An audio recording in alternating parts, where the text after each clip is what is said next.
हाँ तो दोस्तों, इस वीडियो के अंदर हम राइट जून केमकॉन के आईपीओ के बारे में बात करेंगे और जानेंगे कि इस आईपीओ के अंदर आपको कितना लिस्टिंग गेन मिल सकता है और आपको इस आईपीओ में अप्लाई करना चाहिए या नहीं। चलिए शुरू करते हैं। तो देखिए, सबसे पहले अगर हम यहाँ पे कंपनी की अगर हम बात करेंगे तो यहाँ पे ये जो कंपनी है 2015 में ये कंपनी स्टार्ट हुई थी, यानी कि ऑलमोस्ट 5 या 6 साल ये कंपनी को स्टार्ट हुए हो चुके हैं। तो देखिए, ये जो कंपनी है ये कंपनी कंस्ट्रक्शन से रिलेटेड जो भी केमिकल्स और जो कंक्रीट प्रोडक्ट्स होते हैं तो वो ये कंपनी उसमें डील करने का ये कंपनी काम करती है। अब डील करने का मतलब ये कि यहाँ पे जो थर्ड पार्टी मैन्युफैक्चरर्स होते हैं तो उनसे ये कंपनी प्रोडक्ट्स लेके जिनको जो कंस्ट्रक्शन करते हैं, जो कंस्ट्रक्शन कंपनीज होती है तो उन्हें ये कंपनी प्रोवाइड करवाने का काम करती है। तो एक तरीके से अगर आप देखोगे तो बीच में दलाली का काम ये कंपनी हमें करती हुई नजर आती है। डेफिनेटली अगर आप देखोगे तो यहाँ पे मैन्युफैक्चरर को एक तरीके से अगर आप देखोगे तो at the end direct construction जो कंस्ट्रक्शन कर रहा है उसके पास में जाने में दिक्कतें होती है, तो वहाँ पे बीच में डेफिनेटली वहाँ पे दलाल की जरूरत रहती है। तो उस पॉइंट से डेफिनेटली वही ये कंपनी करने का काम कर रही है।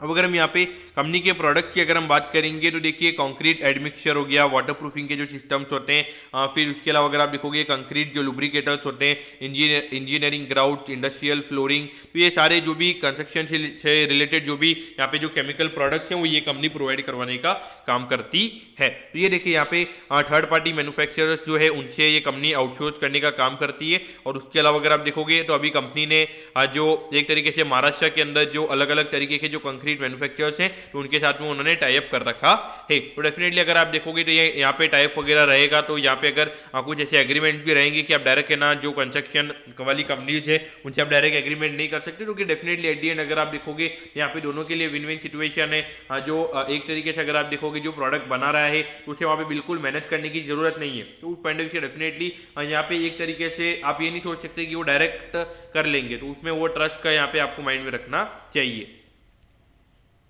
अब अगर हम कम्पिटेटिव रैंक की अगर हम बात करेंगे तो देखिए, प्रोडक्ट पोर्टफोलियो यहाँ पे काफ़ी ज़्यादा वाइड है, तो ऐसा नहीं है कि सिर्फ एक ही प्रोडक्ट है, तो यहाँ पे वाइड प्रोडक्ट पोर्टफोलियो ये काफ़ी अच्छा है। और वहाँ पे जो क्वालिटी मैन्युफैक्चरर्स है उनके साथ ही यहाँ पे कंपनी का टाई अप हमें नजर आता है।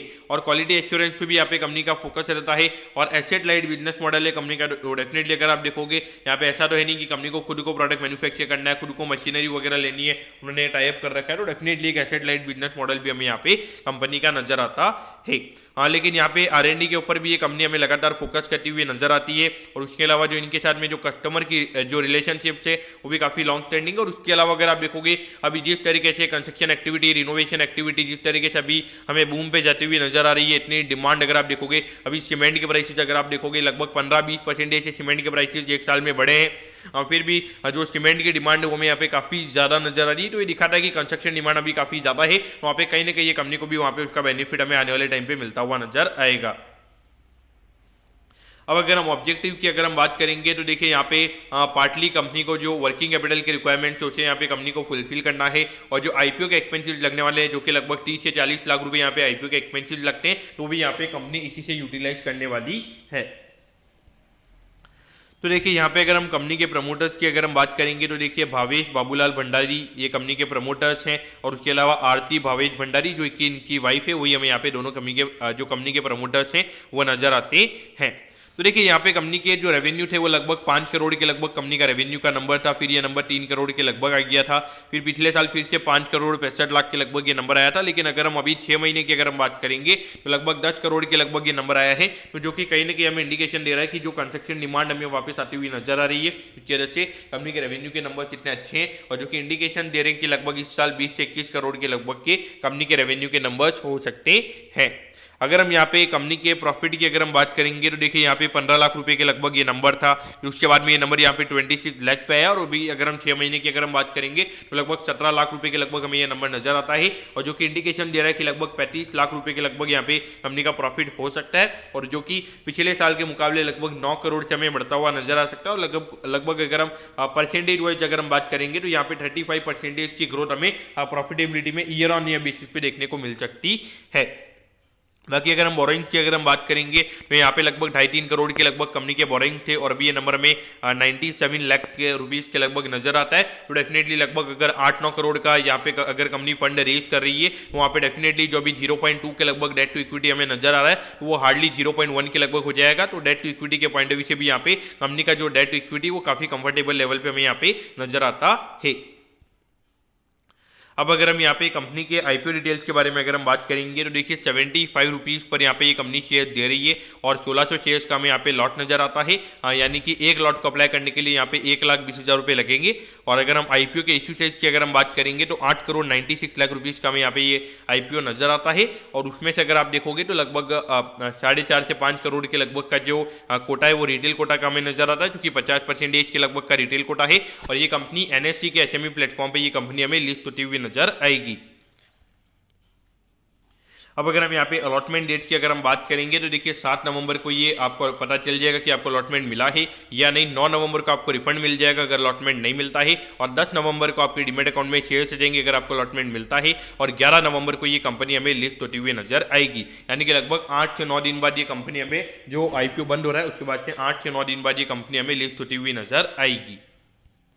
अब अगर हम यहाँ पे लॉट साइज की अगर हम बात करेंगे तो देखिए एक लॉट को अप्लाई करने के लिए 1,20,000 रुपये लगेंगे, और एक लॉट से ज़्यादा की एप्लीकेशन अगर आपको लगानी है तो आपको एचएनआई कोटा में एप्लीकेशन लगानी पड़ेगी। तो देखिए यहाँ पर अगर हम देखेंगे लगभग 13 से 14 करोड़ के मार्केट कैप पे ये कंपनी का आईपीओ आ रहा है। और वैल्यूएशन वाइज अगर हम देखेंगे तो यहाँ पे वैल्यूएशन वाइज थोड़ा एक्सपेंसिव आईपीओ में नजर आता है, लेकिन आईपीओ अगर आप देखोगे हार्डली 8 से 9 करोड़ का आईपीओ, तो सप्लाई साइड में इतना ज़्यादा शेयर्स कंपनी इशू नहीं कर रही है, तो वहाँ पे मेरे ख्याल से वैल्यूएशन वाला जो फैक्टर है वो इतना ज़्यादा मैटर नहीं करेगा। लेकिन देखिए एक तरीके से थर्ड पार्टी कंपनी है तो इतना अट्रैक्टिंग मुझे यहाँ पे इतना बढ़िया कोई बिजनेस यहाँ पे ये नजर नहीं है। लेकिन आने वाले 5 से 6 महीने ये बिजनेस के लिए काफ़ी अच्छे रह सकते हैं, क्योंकि डेफिनेटली अगर आप देखोगे तो कंस्ट्रक्शन की जो डिमांड है यहाँ पे काफ़ी फिनोमिनल है। और अभी एक्सेसिव रेन हुई है तो उसकी वजह से कहीं ना कहीं डिमांड कम हुई थी, लेकिन यहाँ पे अभी ऑलमोस्ट अभी विंटर हमें आती हुई नजर आ रही है। और वहाँ पे कहीं ना कहीं बारिश अगर देखोगे तो महाराष्ट्र यहाँ पे कंट्रीज महाराष्ट्र ये स्टेट्स में भी बारिश हो रही है, लेकिन कहीं ना कहीं जो पहले बारिश हो रही थी तो वो कभी कम होती हुई हमें नजर आ रही है। वहाँ पे डेफिनेटली लगभग आने वाले मार्च तक की डेफिनेटली यहाँ पे एक अच्छी अर्निंग विजिबिलिटी कंपनी की नजर आती है। उस पॉइंट ऑफ व्यू से listing and point of view से आप यहाँ पे अप्लाई कर सकते हैं, लेकिन मेरे ख्याल से एक long term point of view से मुझे इतना कुछ अच्छा बिजनेस यहाँ पे नजर नहीं आया है। और बाकी जितने एसएमई आईपीओ है तो उनके कंपैरिजन में यहाँ पे मैं इसको 3rd 4th नंबर पे डालूंगा, तो उतना एक्साइटिंग बिजनेस नहीं है कि मैं इसको 1st नंबर पे डालूंगा कि अगर मेरे पास में अगर 1,20,000 रुपये है तो मैं इसमें ही अप्लाई करूंगा। तो ऐसा मुझे ये कंपनी यहाँ पे नजर नहीं आती है।